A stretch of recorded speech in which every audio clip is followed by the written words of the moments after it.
కోయంబత్తూరుకి దూరంగా ఉంచండి, అనవసరంగా ఆడపిల్లల్ని మగపిల్లల్ని అటు పంపకండి, తిరిగి మీకు దక్కరు మీ బిడ్డలు అని చెప్పిన వాడిని నేను. ఎందుకని గురుగారు? అంటే వెళ్ళిన వాళ్ళు తిరిగి రారు. కోయంబత్తూరు వెళ్ళిన వాళ్ళు తిరిగి రారు. కేసులు కూడా ఉన్నాయి నాన్న. ఈ మధ్య తెలిసింది అక్కడ చాలా రకాల కేసులు కూడా ఉన్నాయని.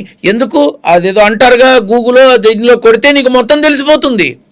మొత్తం నేను చెప్పడం కాదు, ఇది పబ్లిక్లో కూడా వచ్చింది.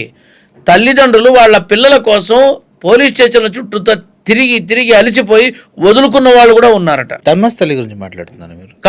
కాదు, పరమశివుడి స్థలం గురించి మాట్లాడుతున్నా. అర్థమైందా నాన్న? సో ఇప్పుడు ఇక్కడ నేను చెప్పేది ఏంటంటే, the kind of pulling of the funds, the kind of pulling of the entertainment, the kind of pulling of the events is different. భక్తి అన్నిటికీ మించి వేరు. అర్థమైందా? పబ్బులో జరిగేవి బయట జరుగుతున్నాయి గార్డెన్లో అనుకుంటాను నేను, అంతే. అంతమించి నేను ఇంకేమనుకోను.